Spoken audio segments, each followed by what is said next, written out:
Hello good evening friends, कैसे हो? Hopes आप सब बढ़िया होगे। Welcome to my YouTube channel UGC NET commerce made easy. यहाँ पे आपको पेपर 1 जनरल पेपर और पेपर 2 कॉमर्स का कंप्लीट सिलेबस कवर अप करवाया जा रहा है। दिसंबर 23 के लिए ऑलरेडी फ्री बैच चल रहा है, जिसमें आपको पेपर 1 और पेपर 2 कॉमर्स का यूनिट 1 से लेकर 10 तक कंप्लीट सिलेबस कवर अप करवाया जाएगा। डेली बेसिस पे स्ट्रक्चर्ड वे में क्लासेस कंडक्ट होती हैं। पीडीएफ नोट्स आपको कंप्लीट सिलेबस के इंग्लिश और हिंदी लैंग्वेज में अवेलेबल है। डेली क्विज इंग्लिश और हिंदी लैंग्वेज में फ्री ऑफ कॉस्ट अवेलेबल है। प्रीवियस ईयर क्वेश्चन साथ के साथ करवाए जा रहे हैं। जो आपको थ्योरेटिकल मटेरियल वो टेलीग्राम चैनल पे मिल जाएगा। 170 प्लस मेंबर्स हमारे हो चुके हैं इसमें, इसका लिंक आपको डिस्क्रिप्शन में मिल जाएगा। और यूट्यूब चैनल पे भी हमारे 200 प्लस मेंबर्स हो चुके हैं। इन शॉर्ट दोनों चैनल्स को लाइक सब्सक्राइब शेयर कर लो, पूरी आपकी तैयारी अच्छे से करवाई जाएगी। जैसे कि बताया, आज हमारी पेपर 1 की क्लास है, जिसमें हमने यूनिट नंबर 8 इन्फॉर्मेशन आईसीटी की स्टार्ट की हुई है, that is information and communication technology. उसका आज हमारा सेकंड सेशन है। बिना टाइम वेस्ट किए हुए डायरेक्टली अप्रॉक्स पेज नंबर 201 के अराउंड स्टार्ट करते हैं आज का सेशन।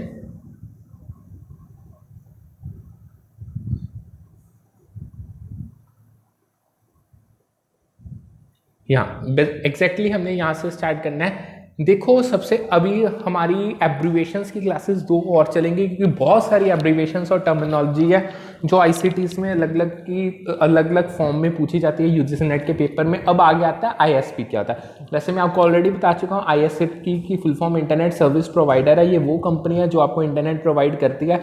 बेसिकली जो आईएसपी है ना, वो इंटरनेट तो आपको प्रोवाइड करते करते इन्होंने फिल्टरिंग मैकेनिज्म्स और सिक्योरिटी मेजर्स भी लगाई होती हैं, जो आपका इंटरनेट कनेक्शन है उस पर फिशिंग अटेम्प्ट्स होने से रोकते हैं। नेक्स्ट फिशिंग आता है। फिशिंग आपको ऑलरेडी बता चुका हूँ, ये एक साइबर क्राइम टेक्निक है, जिसमें स्कैमर्स और हैकर क्या करेंगे, वो जानबूझ के फ्रॉडलेंट ईमेल्स भेजेंगे। यानी वो दिखने में आपको ऐसे लगेंगे बिल्कुल ओरिजिनल है, बट वो होंगे फेक। ये किया इसीलिए जाता है कि वो आपकी पर्सनल इन्फॉर्मेशन को स्टील करना चाहते हैं। अगर मैं आपको एग्जांपल्स दूं, तो मान लो अगर एक मेल आपको बैंक की तरफ से आता है, मतलब वो बैंक की तरफ से नहीं होगा, बट दिखेगा ऐसे कि वो बैंक की तरफ से आया था, जो आप अपनी अकाउंट डिटेल्स दे सको, या आपकी गवर्नमेंट एजेंसी के थ्रू कोई आपको मेल आ रहा है जिसमें आपकी पर्सनल इन्फॉर्मेशन टैक्स पर्पसेस के लिए पूछी जा रही है, या कोई ऐसा सोशल मीडिया प्लेटफॉर्म पे आपको मेल आया जिसमें आपको कहा गया कि आप अपना पासवर्ड रीसेट करो। तो ये सारी फिशिंग की ईमेल्स की एग्जांपल्स है। आगे आता है स्पैम। देखो, स्पैम अनसॉलिसिटेड बल्क मैसेजेस होते हैं जो बेसिकली वाया ईमेल भेजे जाते हैं। मतलब आप कह नहीं देते भाई, कई बार ऐसा नहीं होता कि जो इंपॉर्टेंट मैसेज भी है वो आपके स्कैम फोल्डर में चल जाता है, स्पैम फोल्डर में। तो बेसिकली ये अनसॉलिसिटेड बल्क मैसेजेस हैं जिनको ईमेल के द्वारा भेजा जाता है। अब ये क्यों भेजे जाते हैं? इनका काम होता है एडवर्टाइजिंग करना। देखो, जब आपने बल्क में कंपनीज एडवर्टाइजमेंट करती हैं, तो वो एक बारी में सभी को इकट्ठा ईमेल्स भेजती हैं, तो वो कहीं ना कहीं स्पैम बन जाते हैं। आगे आता है साइबर सिक्योरिटी। ये वो प्रैक्टिस है जिससे आप अपने कंप्यूटर सिस्टम को, नेटवर्क्स को, डाटा को अनऑथराइज्ड एक्सेस से, थेफ्ट से, डैमेज या डिस्ट्रप्शन से प्रोटेक्ट करते हो। अब देखो, जैसे आपको हर जगह पे सिक्योरिटी की जरूरत है ना, जो आप कम्युनिकेशन, आपका जो कंप्यूटर सिस्टम है, जो आपके नेटवर्क्स है, जब आप इनको सिक्योरिटी देते हो, that is you are doing cyber security. ठीक है, इसमें सारी वो मेजर्स आ जाएंगी जो आपका प्रिवेंट करेंगी, डिटेक्ट करेंगी, और जितने भी आपके सिक्योरिटी रिलेटेड इंसिडेंट्स हुए उनको रिस्पॉन्ड करेंगी। नेक्स्ट आता है 2 फैक्टर ऑथेंटिकेशन। देखो, 2 फैक्टर ऑथेंटिकेशन क्या है? इसमें ये एक सिक्योरिटी मेजर है जिसमें आपको 2 अलग अलग तरीकों से आइडेंटिफिकेशन देनी पड़ती है अगर आपने अपने अकाउंट को एक्सेस करना है या अपने सिस्टम पे लॉग इन करना है। मान के चलो, फॉर एग्जांपल, अब अगर मैं रीसेंट बताऊं, हर जगह आपको 2 फैक्टर ऑथेंटिकेशन प्रोवाइडेड है। जैसे आपके गूगल अकाउंट ही लगा लो, अगर आपने जीमेल पे लॉगिन करना है तो एक तो आपका जीमेल पासवर्ड होगा, दूसरा एक कोड आएगा 4 डिजिट का आपके मोबाइल नंबर पे। So that is a 2 factor authentication. Basically ये कॉम्बिनेशन होता है पासवर्ड और यूनिक कोड का, जो आपके रजिस्टर्ड डिवाइस पे भेजा जाता है। आगे आते हैं बायोमेट्रिक्स। बायोमेट्रिक्स, ये जब आप अपने जो आपके यूनिक फिजिकल या बिहेवियरल कैरेक्टरिस्टिक है ना, जब उनका यूज किया जाता है, जैसे आप अपने किसी जगह पे लॉगिन करने के लिए अपने फिंगरप्रिंट्स हो गया, आपका फेस रिकॉग्निशन हो गया, फेस आईडी हो गया, इरिस स्कैन हो गया, जब इन चीजों को यूज किया जाता है आपकी आइडेंटिटी को ऑथेंटिकेट करने के लिए और आइडेंटिफाई करने के लिए, तो यानी आप बायोमेट्रिक्स का यूज कर रहे हो। इन शॉर्ट, बायोमेट्रिक्स आपको इनहेंस्ड सिक्योरिटी प्रोवाइड करते हैं। आगे आता है बॉटनेट। देखो, जो बॉटनेट है, ये नेटवर्क है कंप्रोमाइज्ड कंप्यूटर्स का या डिवाइसेस का, जिनको अटैकर्स ने कंट्रोल किया हुआ है, बेसिकली इसको यूज किया जाता है distributed denial of service attack को लॉन्च करने के लिए। यानी जो कंप्रोमाइज्ड कंप्यूटर्स हो गए ना, यानी जब उनको आप ग्रुप कर लेते हो, उनका इकट्ठा का नेटवर्क बना लेते हो, फिर उसको लॉन्च करने के लिए यूज करते हो। जो आपका denial of service, distributed denial of service attack है, आप तां जो स्पैम सेंड कर सको या मलेशियस एक्टिविटीज परफॉर्म करो, तो तब उसको बॉटनेट कहते हैं। अब थोड़ा डिटेल में जाते हैं। जो डिनायल ऑफ सर्विस अटैक्स हैं, ये डेलिब्रेट अटेम्प्ट है जो की जाती है, यानी जानबूझ के आपके नेटवर्क को या सर्वर को डिस्टर्ब करने के लिए, डिसेबल करने के लिए जो आप अटेम्प्ट्स करते हो deliberately, that is denial of service attacks. इससे क्या होगा, जो यूजर्स होंगे, एक तो उनको अपने ही कंप्यूटर का एक्सेस नहीं मिलेगा, यानी जो ये अटैक्स है ना, ये फ्लडिंग कर देते हैं सर्वर में रिक्वेस्ट की, यानी जिससे कंप्यूटर या सिस्टम आपको ओवरलोड हो जाएगा और आपको वो यूजर के लिए अनअवेलेबल हो जाएगा। अब आप डीओएस अटैक्स को किस तरीके से मिटिगेट कर सकते हो? देखो, आपको ईमेल फिल्टर्स लगाने चाहिए। जब ईमेल फिल्टर्स लगे होंगे तो ये हेल्प करते हैं आप आइडेंटिफाई कर पाओ और ब्लॉक कर पाओ जो आपका मलेशियस ट्रैफिक, यूजलेस ट्रैफिक जो आपका ईमेल्स के थ्रू आ रहा है, स्पैम या फिशिंग ईमेल्स आ रहे हैं, उनको फिल्टर किया जाता है। फायरवॉल्स आपको हेल्प करती है अपने नेटवर्क को प्रोटेक्ट करने के लिए अनऑथराइज्ड एक्सेस से। और तीसरा, इंट्रूशन डिटेक्शन सिस्टम आईडीएस, ये भी आपको हेल्प करेगा, आप डिटेक्ट कर पाओगे टाइम पे और आपको अलर्ट मिल जाएगा एडमिनिस्ट्रेटर्स को कि अभी ये पोटेंशियल अटैक हो सकता है। आगे आती है नेटवर्क सिक्योरिटी टेक्निक्स। देखो, जो नेटवर्क सिक्योरिटी टेक्निक्स है, इसमें जो सबसे इंपॉर्टेंट आती है वो पहली आती है सिमेट्रिक इंक्रिप्शन। इसमें एक सिंगल शेयर्ड सीक्रेट की होती है जिसको यूज किया जाता है, मतलब एक ही सिंगल के वो सारे जाने शेयर करेंगे, जिसको आप यूज करके डाटा को इनक्रिप्ट और डिक्रिप्ट करोगे। फिर आती है असिमेट्रिक इंक्रिप्शन। इसमें पेयर ऑफ पब्लिक और प्राइवेट की होगा, जिनको दोनों को यूज करके आप डाटा को इनक्रिप्ट और डिक्रिप्ट करोगे।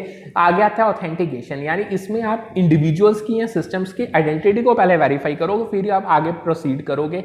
Next, denial of service avoidance, यानी इसमें आप जो डीओएस अटैक्स है ट्राई करोगे आप या तो उनको प्रिवेंट कर सको या उनको मिटिगेट कर सको। अब आगे आती है इंप्लीमेंटेशन टेक्निक। देखो, जो सीक्रेट की है, ये एक शेयर्ड सीक्रेट वैल्यू होती है, जो एक ही वैल्यू को आप इनक्रिप्ट और डिक्रिप्ट करने के लिए यूज करते हो। पब्लिक प्राइवेट की मैं आपको बता चुका हूं, ये पेयर होगा जिनको यूज किया जाएगा इनक्रिप्ट और डिक्रिप्ट करने के लिए डाटा। पब्लिक की या जो वो सबके पास अवेलेबल है, जो प्राइवेट की है उसको सीक्रेट रखा जाता है। जो डिजिटल सिग्नेचर्स होते हैं, ये ना एक क्रिप्टोग्राफिक मेथड है कि आप वेरीफाई कर पाओ कि आपकी ऑथेंटिसिटी है। यानी जैसे आप नॉर्मल मैसेज के नीचे अपने फिजिकल सिग्नेचर करते हो, अगर आपका डिजिटल मैसेज या डॉक्यूमेंट है उस पर डिजिटल सिग्नेचर किए जाते हैं, सो इसको इसी कारण क्रिप्टोग्राफिक मेथड कहा गया है। आगे ईमेल फिल्टर्स मैं बता चुका हूं, यानी आप ट्राई करो कि आपके स्पैम्स ब्लॉक हो जाए, फिशिंग ईमेल्स आपको ना आए, अनवांटेड मैसेजेस आपके पास ना आए। नेक्स्ट क्या होता है, क्लाउड स्टोरेज। देखो, क्लाउड स्टोरेज एक ऐसी सर्विस है जो यूजर्स को अलाउ करती है कि वो अपना डाटा को रिमोटली स्टोर भी कर सकते हैं, एक्सेस भी कर सकते हैं ओवर द इंटरनेट, कहीं भी किसी भी जगह से।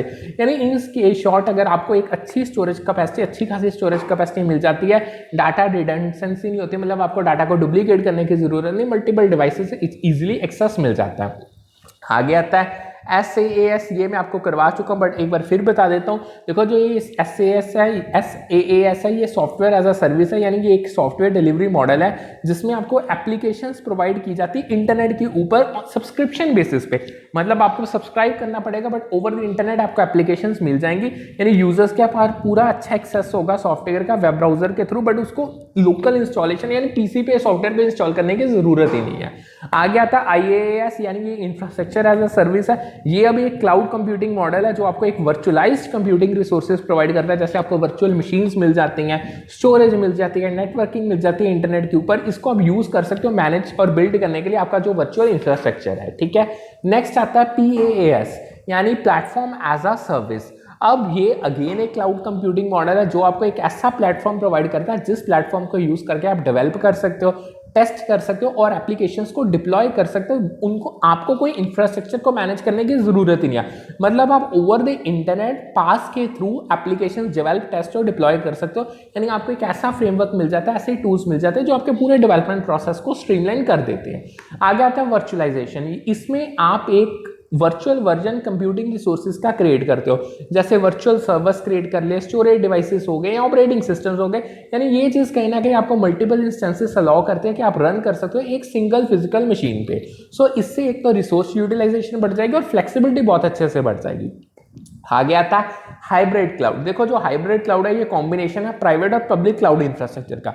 मतलब एक आपका प्राइवेट क्लाउड इंफ्रास्ट्रक्चर होता है, एक पब्लिक क्लाउड इंफ्रास्ट्रक्चर है। जब आप इनको इकट्ठा कर दे तो वो आपका हाइब्रिड क्लाउड बन जाता है। इससे ऑर्गेनाइजेशन को हेल्प मिलती है, वो अलाउ हो जाती है कि वो लिवरेज कर सकते हैं दोनों के बेनिफिट। यानी देखो हर चीज एक अपने आप में संपूर्ण नहीं होती, कई बार एक चीज में खामियां होती हैं, वो खामियां दूसरी चीज पूरा कर देती है। सो इन शॉर्ट जब आप हाइब्रिड क्लाउड को यूज करते हो आपको दोनों प्राइवेट और पब्लिक क्लाउड इंफ्रास्ट्रक्चर के बेनिफिट्स मिल जाते हैं। फ्लेक्सिबिलिटी मिलेगी, स्केलेबिलिटी मिलेगी, सेंसिटिव डाटा का आपको कंट्रोल मिल जाएगा। ठीक है, आगे आपका आता है इंटरनेट ऑन थिंग्स, ये मैं करवा चुका हूँ। आर्टिफिशियल इंटेलिजेंस में मैं करवा चुका हूँ, एक बार आप इसको पढ़ लेना।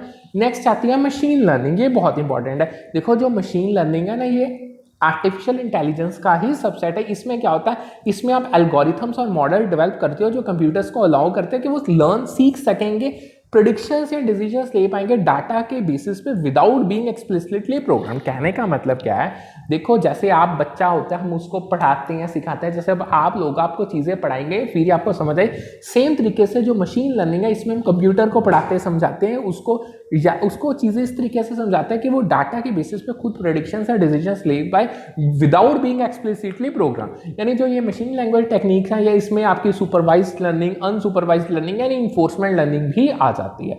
आगे आती है डीप लर्निंग। अब जो डीप लर्निंग है ये मशीन लर्निंग का सबसेट है, यानी ये आर्टिफिशियल न्यूरल नेटवर्क्स को यूज करके मॉडल करता है और समझता है जो आपके कॉम्प्लेक्स पैटर्न डाटा के बीच में एग्जिस्ट कर रहे हैं। यानी बेसिकली ये पर्टिकुलरली वहां पे सक्सेसफुल है उन एरियाज में जहां पे इमेज और स्पीच रिकॉग्निशन होती है। नेक्स्ट आता है नेचुरल लैंग्वेज प्रोसेसिंग एनएलपी।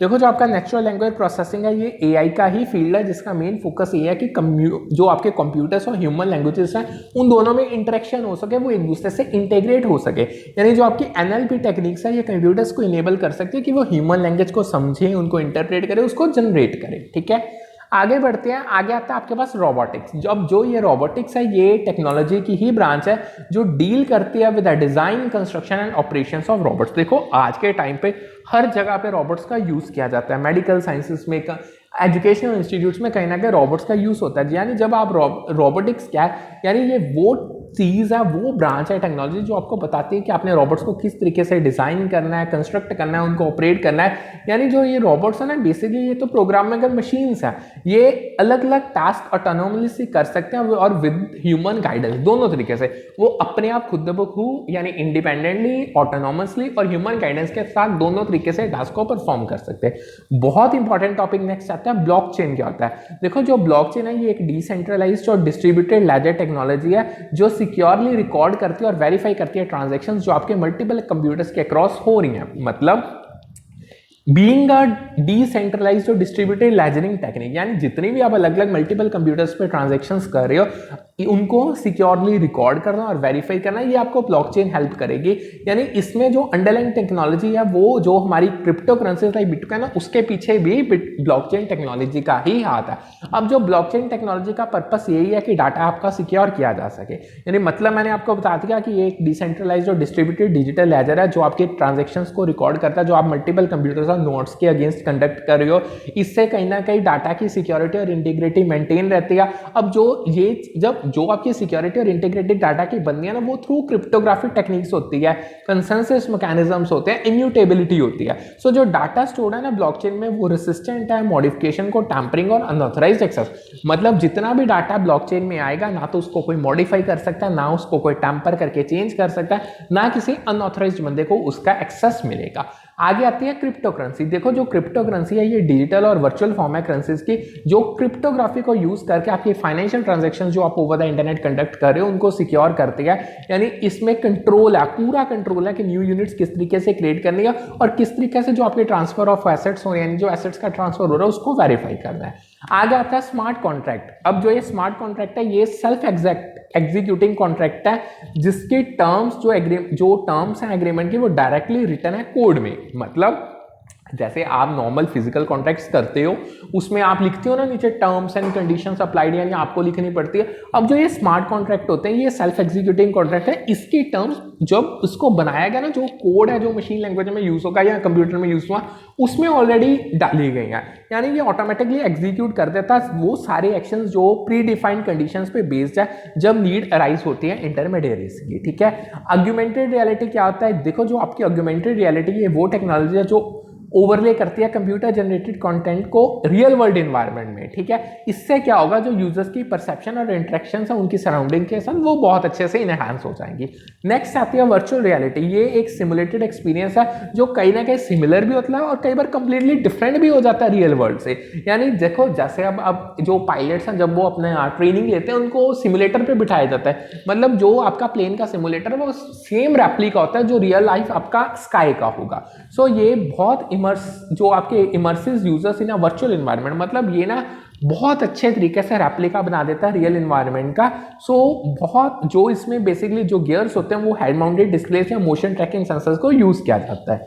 आगे बढ़ते हैं, आगे आती है डिस्ट्रप्टिव टेक्नोलॉजीज इन एजुकेशन। अब जो ये टेक्नोलॉजी है इनको ज़्यादा से ज़्यादा यूज़ किया जाता है ताकि जो आपके जो टीचिंग मेथड्स हैं उनमें सिग्निफिकेंट चेंजेस लाई जा सके, लर्निंग एक्सपीरियंस को इमर्सिव बनाया जा सके, ओवरऑल एजुकेशन लैंडस्केप को चेंज किया जा सके। अगर मैं आपको कुछ एग्जांपल्स बताऊं डिस्ट्रप्टिव टेक्नोलॉजी को, तो वर्चुअल रियलिटी हो गया, यानी ये चीज़ अलाउ करती है कि स्टूडेंट्स इंटरेक्ट कर सकते हैं सिमुलेटेड एनवायरनमेंट के साथ। आर्गुमेंटेड रियलिटी हो गया, यानी ये चीज़ मतलब उनके सेम है, मतलब मैं आपको बता दूं यानी ये चीज़ आपको ओवरले डिजिटल इंफॉर्मेशन प्रेजेंट करती है रियल वर्ल्ड की। आर्टिफिशियल इंटेलिजेंस हो गया, मशीन लर्निंग होगी, ठीक है, ये एक बार पढ़ लेना, सब कुछ सेम है। आगे आते हैं डाटा एनालिटिक्स। देखो जो डाटा एनालिटिक्स है इसमें एक्सट्रैक्शन, ट्रांसफॉर्मेशन और एनालिसिस किया जाता है जो आपके लार्ज डाटा सेट्स का, ताकि आपको पैटर्न्स पता चल सके, डाटा में क्या ट्रेंड्स इमर्ज हो रहे हैं, क्या आपको इनसाइट्स मिल सके ताकि आप अपने इन्फॉर्म डिसीजन मेकिंग कर सको। नेक्स्ट बिजनेस इंटेलिजेंस आता है। ये वो टेक्नोलॉजीज है या प्रैक्टिस है जिनको आप यूज करके जो आपका बिजनेस डाटा है जो आपको डिसीजन मेकिंग के चाहिए आप उसको कलेक्ट करते हो, फिर एनालाइज करते हो, फिर आप उसको अच्छे से प्रेजेंट करते हो। यानी इसमें डाटा विजुअलाइजेशन, रिपोर्टिंग टूल्स और डैशबोर्ड सब कुछ यूज किया जाता है। आगे आता है डाटा वेयर हाउस। देखो जो डाटा वेयर हाउस है ना, ये एक लार्ज सेंट्रलाइज्ड रिपोजिटरी, यानी एक जगह पे सारा का सारा डाटा स्टोर्ड है, जिसमें यानी ये मल्टीपल सोर्सेज से जब इसको इंटीग्रेट किया जाता है, ये एक आपको यूनिफाइड व्यू प्रेजेंट करता है ऑर्गेनाइजेशन के डाटा, यानी हर बंदा एक ही जगह पे सारा डाटा अवेलेबल होगा। सो इसको ऑप्टिमाइज किया जाता है एनालाइजिंग और रिपोर्टिंग के लिए। नेक्स्ट आती है data mining. Data mining process है पैटर्न्स को डिस्कवर करने का, रिलेशनशिप्स को डिस्कवर करने का, और जो आपके लार्ज डाटा सेट्स आपने मेंटेन किए उनमें से आपको क्या इनसाइट्स मिलेंगे, ये आपको डाटा माइनिंग टेक्निक्स के थ्रू मिलेंगे। बेसिकली ये स्टैटिस्टिकल और मशीन लर्निंग टेक्निक्स हैं जिनको आप यूज करते हो वैल्यूएबल इंफॉर्मेशन को एक्सट्रैक्ट करने के लिए और डाटा से कोई ना कोई नॉलेज को गेन करने के लिए, ठीक है। आगे आते हैं प्रेडिक्टिव एनालिटिक्स। अब जो ये आपके प्रेडिक्टिव एनालिटिक्स है, ये हिस्टोरिकल और रियल टाइम दोनों डाटा को यूज करके अलोंग विद स्टैटिस्टिकल एल्गोरिथम्स और मशीन लर्निंग टेक्निक्स ये प्रेडिक्शंस करते हैं फ्यूचर इवेंट्स और आउटकम्स क्या रहने वाले हैं। सो ये चीज़ कहीं ना कहीं ऑर्गेनाइजेशन को हेल्प करते हैं कि वो ट्रेंड्स को एंटीसिपेट पहले से ही कर लेते हैं और उनको प्रोएक्टिव यानी स्टार्ट पहले ही वो कुछ ना कुछ इंपॉर्टेंट फैसले ले लेते हैं। आगे आता है क्लाउड कंप्यूटिंग। ये मैं आपको करवा चुका हूँ, ये देख लेना आप एक बार, ठीक है। नेक्स्ट आता है पब्लिक क्लाउड। देखो जैसे हाइब्रिड क्लाउड है ना, उसमें यार मैंने आपको पब्लिक और प्राइवेट का एक नेम बताया था, अब उनको डिटेल में करते हैं। देखो जो पब्लिक क्लाउड है ये ऐसी टाइप है क्लाउड कंप्यूटिंग की जहां पे जो कंप्यूटिंग रिसोर्सेज हैं उनको third partly cloud service provider own करता है, उनके नाम में होता है, वो ही उनको ऑपरेट करता है। जो मल्टीपल यूजर्स हैं ना वो सेम इंफ्रास्ट्रक्चर को शेयर करते हैं, सेम सर्विसेज को शेयर करते हैं जो उनको इंटरनेट के ऊपर मिल रही है। आगे नेक्स्ट हमारे पास आता है प्राइवेट क्लाउड, ठीक है। अब जो ये प्राइवेट क्लाउड है ये भी एक टाइप ऑफ क्लाउड कंप्यूटिंग है, यानी क्लाउड कंप्यूटिंग की दो टाइप्स है, पब्लिक हमने पहले कर लिया, प्राइवेट कर रहे हैं, जहां पे जो इंफ्रास्ट्रक्चर है वो डेडिकेटेड होता है एक सिंगल ऑर्गेनाइजेशन के, यानी जो ये सारी चीजें वो एक ऑन प्रीमिसेस या होस्ट जो मतलब that will be located on premises और hosted by a third party provider, ठीक है। यानी जो आपके प्राइवेट क्लाउड्स है ये आपको इनहैंस सिक्योरिटी देते हैं और कंट्रोल देते हैं डाटा के ऊपर, ठीक है। आगे अगेन हाइब्रिड क्लाउड आता है, IaaS, PaaS, SaaS, ये आप पढ़ लेना, ये मैंने सारा कुछ करवा दिया। अब आगे चलते हैं वर्चुअल मशीन क्या होती है। देखो जो वर्चुअल मशीन है ये ऐसा सॉफ्टवेयर एमुलेशन है, यानी जो आपको फिजिकल कंप्यूटर दिखाएगा that runs on operating system and application. बहुत सिंपल है। देखो जो वर्चुअल मशीन है बीइंग अ सॉफ्टवेयर एमुलेशन, ये जो आपके फिजिकल कंप्यूटर्स होते हैं ये उनको एमुलेट करता है जो ऑपरेटिंग सिस्टम पे रन करते हैं, जो उसमें एप्लीकेशंस रन करते हैं। यानी जो आपके मल्टीपल वर्चुअल मशीन्स हैं जिनको आप रन कर सकते हो एक सिंगल फिजिकल मशीन पे। यानी ठीक मान के चलो जो आप अगर एक पीसी को वर्चुअली रिप्रेजेंट करते हो, यानी एक ही पीसी पे 10 पीसीस रिप्रेजेंट हो रहे हैं वर्चुअली एक सिंगल मशीन में, वो आपका वर्चुअल मशीन होगा। इससे एक तो आपको आइसोलेशन मिलती है और फ्लेक्सिबिलिटी मिल जाती है। आगे आता है हाइपरवाइजर। देखो जो हाइपरवाइजर है ये सॉफ्टवेयर हार्डवेयर कंपोनेंट है जो एक वर्चुअल मशीन को क्रिएट और मैनेज करता है। ठीक है, वर्चुअल मशीन में आपको बता चुका हूं, यानी ये अलाउ करता है मल्टीपल ऑपरेटिंग सिस्टम्स को कि वो एक सेम फिजिकल मशीन पे रन कर पाए, जिससे एक सर्वर कंसोलिडेशन होगी और रिसोर्स ऑप्टिमाइजेशन होगी। आगे आता है स्केलेबिलिटी। देखो जो स्केलेबिलिटी क्या बेसिकली ये सिस्टम की एबिलिटी है, एप्लीकेशन की कह लो या इंफ्रास्ट्रक्चर की कह लो कि वो इंक्रीज वर्कलोड को या डिमांड को अच्छे से हैंडल कर पाता है। यानी इसको आप कैसे अचीव कर सकते हो, या तो हॉरिजॉन्टल स्केलिंग यानी आप ज़्यादा रिसोर्सेज ऐड कर दो, या वर्टिकल स्केलिंग यानी आप अपने एग्जिस्टिंग रिसोर्सेज की कैपेसिटी इंक्रीज कर दो। आगे आता है लोड बैलेंसिंग। देखो लोड बैलेंसिंग एक ऐसा प्रोसेस है जिसमें आप डिस्ट्रीब्यूट कर देते हो जो आपके इनकमिंग नेटवर्क ट्रैफिक है उसको अक्रॉस मल्टीपल सर्वर्स है रिसोर्सेज, ताकि आप अपनी परफॉर्मेंस को ऑप्टिमाइज कर सको, अपनी रिलायबिलिटी बढ़ा सको और जो ओवरलैड उसको अवॉइड किया जा सके। ठीक है, आगे आता है हाई अवेलेबिलिटी। देखो जो हाई अवेलेबिलिटी है ये सिस्टम है, इंफ्रास्ट्रक्चर है जिसको डिजाइन किया गया ताकि आप जो आपका डाउन टाइम है या जो आप सर्वर का या सिस्टम का डाउन टाइम है उसको मिनिमाइज कर सको और कंटिन्यूस ऑपरेशन को इंश्योर कर सको। बेसिकली इसमें आप रिडक्टेंट कंपोनेंट्स, फेलियर मैकेनिज्म और फॉल्ट टॉलरेंट आर्किटेक्चर सारे इन्वॉल्व होते हैं। नेक्स्ट आता है आपके पास डिजास्टर रिकवरी। जो डिजास्टर रिकवरी का ये एक ऐसा प्रोसेस है रिस्टोर करने का, रिकवर करने का डाटा को, सिस्टम को या इंफ्रास्ट्रक्चर है एक कैटास्ट्रॉफिक इवेंट में, जैसे कोई भी नेचुरल डिजास्टर हो गया, साइबर अटैक हो गया, हार्डवेयर फेल हो गया, तब आप डिजास्टर रिकवरी को यूज करके डाटा को रिकवर कर सकते हो। ठीक है, इसमें आप बैकअप, रेप्लिकेशन या रिकवरी स्ट्रेटेजीज को यूज किया जाता है। आगे आता है डाटा सेंटर। देखो डाटा सेंटर एक फिजिकल फैसिलिटी है जो कंप्यूटर सिस्टम को हाउस करती है। इसमें कंप्यूटर सिस्टम्स होंगे, सर्वर्स होंगे, नेटवर्किंग इक्विपमेंट होंगे, स्टोरेज सिस्टम्स होंगे, यानी ये आपको नेसेसरी इंफ्रास्ट्रक्चर प्रोवाइड करेगी जो आपके आईटी ऑपरेशंस को सपोर्ट करेगा और large amount of data easily store कर सकता है। आगे आता है एज कंप्यूटिंग। देखो जो एज कंप्यूटिंग है अगेन ये डिस्ट्रीब्यूटेड कंप्यूटिंग पैराडिगम है जो कंप्यूटेशन और डाटा स्टोरेज को इकट्ठा लाता है सोर्स डाटा जनरेशन और कंजम्पशन के पॉइंट पास। यानी इससे एक तो लेटेंसी कम हो जाती है, बैंडविड्थ बहुत बढ़ जाती है, अच्छा सा सर्वर बन जाता है और रियल टाइम प्रोसेसिंग बहुत अच्छे से आप कर सकते हो। एपीआई आगे मैं आपको करवा चुका हूं, ये अब देख लेना। एसडीके भी मैं एक बार करवा चुका हूं। आगे आती है आईडीई यानी इंटीग्रेटेड डेवलपमेंट एनवायरनमेंट। देखो जो आपका आईडीई है ये एक सॉफ्टवेयर एप्लीकेशन है जो आपको एक कॉम्प्रिहेंसिव सेट ऑफ टूल्स या फीचर प्रोवाइड करती है। यानी आप इन टूल्स या फीचर्स को यूज करके अच्छे से सॉफ्टवेयर्स को डेवलप कर सकते हो। इसमें code editor, compiler, debugger, project management capability सब कुछ आपको मिल जाएगा। आगे होती है एजाइल डेवलपमेंट। जो एजाइल डेवलपमेंट है ये एक ऐसी इटरेटिव अप्रोच है सॉफ्टवेयर डेवलपमेंट के लिए जिसमें आप एम्फसाइज, आपका मेजर एम्फोसिस इस अप्रोच में कोलैबोरेशन, फ्लेक्सिबिलिटी और कंटिन्यूस इंप्रूवमेंट पे ही होता है। यानी आप ब्रेक डाउन कर देते हो बड़े प्रोजेक्ट को स्मॉल और मैनेजेबल टास्क में, जिसको हम स्प्रिंट्स के नाम से जानते हैं। स्क्रम आगे मैं आपको करवा चुका हूं, इसको देख लेना। वाटरफॉल मॉडल आता है। देखो जो वाटरफॉल मॉडल है ये ट्रेडिशनल सॉफ्टवेयर डेवलपमेंट अप्रोच है जहां पे जो प्रोजेक्ट्स है ना उनको लीनियरली प्रोग्रेस करवाया जाता है थ्रू सीक्वेंशियल फेज, यानी फेज बाय फेज आप अपने प्रोजेक्ट को डेवलप करते हैं, अपने सॉफ्टवेयर को डेवलप करते रहते हो। इसमें आपकी जितनी भी requirements gathering, design and development, testing and deployment सब कुछ आ जाता है। आगे आता है git. Git again distributed version है कंट्रोल सिस्टम का जिसको यूज किया जाता है जितने भी आपके सोर्स कोड में जो आपका सॉफ्टवेयर डेवलपमेंट में सोर्स कोड यूज हो रहा है ना, जो उसमें भी जितने भी चेंजेस आते हैं उनको ट्रैक करने के लिए आप गिट को यूज करते हो। यानी ये कहीं ना कहीं मल्टीपल डेवलपर्स को अलाउ करता है कि वो सेम प्रोजेक्ट पे साइमल्टेनियसली वर्क कर सकते हैं और अपने जितने भी उन्होंने कोड रिविजन्स करनी है वो एक अच्छे से उनको कर सकते हैं। ठीक है, नेक्स्ट अगर डेवऑप्स आता है, ये करवा चुका मैं, देख लेना आप। आगे आता है कंटिन्यूस इंटीग्रेशन। देखो जो कंटिन्यूस इंटीग्रेशन है ये एक ऐसी डेवलपमेंट प्रैक्टिसेस है जहां पे जो डेवलपर्स होते हैं ना वो रेगुलरली अपने जो उनके जो कोड्स में चेंजेस आ रहे हैं उनको शेयर्ड रिपोजिटरी में इंटीग्रेट करते रहते हैं। देखो हर डेवलपर का कोई ना कहीं कभी भी कोड चेंज हो सकता है जिससे वो सॉफ्टवेयर को डेवलप करता है, वो साथ के साथ उन चेंजेस को ना शेयर्ड रिपोजिटरी में इंटीग्रेट करता रहता है। यानी इससे तो एक तो अर्ली डिटेक्शन हो जाती है जितने भी इंटीग्रेटेड रिलेटेड इश्यूज आएंगे या और आपको फास्टर फीडबैक और कोलैबोरेशन मिल जाएंगे। आगे आता है कंटिन्यूस डिलीवरी। जो कंटिन्यूस डिलीवरी है ये एक्सटेंशन है आपके कंटिन्यूस इंटीग्रेशन की, जिसका मेन फोकस है कि जो आपके डिप्लॉयमेंट और रिलीज प्रोसेसेस है उनको ऑटोमेट किया जा सके। यानी ये चीज इंश्योर करते हैं कि जो सॉफ्टवेयर वो रिलायबली रिलीज किया जा सकता है प्रोडक्शन के टाइम पे। आगे आता है माइक्रो सर्विसेज। माइक्रो सर्विसेज एक ऐसी आपकी आर्किटेक्चरल अप्रोच है जहाँ पे जो आपकी एप्लीकेशन है उनको स्मॉल लूजली कपल्ड और इंडिपेंडेंटली डिप्लॉयबल सर्विसेज में ब्रेक डाउन कर दिया जाता है, यानी हर एक सर्विस एक स्पेसिफिक बिजनेस फंक्शन को परफॉर्म करते हैं और उसको डेवलप किया जा सकता है, उसको इंडिपेंडेंटली स्केल किया जा सकता है। नेक्स्ट आता है डॉकर। ये एक ओपन सोर्स प्लेटफॉर्म है जो डेवलपर्स को अलाउ करता है कि वो जितने भी उनकी डिप्लॉयमेंट एप्लीकेशन की और पैकेजिंग की वो उसको ऑटोमेट कर सके as a portable self sufficient containers. यानी अब जो ये कंटेनर्स है एक लाइट वेट और आइसोलेटेड एनवायरनमेंट को प्रोवाइड करते हैं रनिंग एप्लीकेशंस को रन करने के लिए।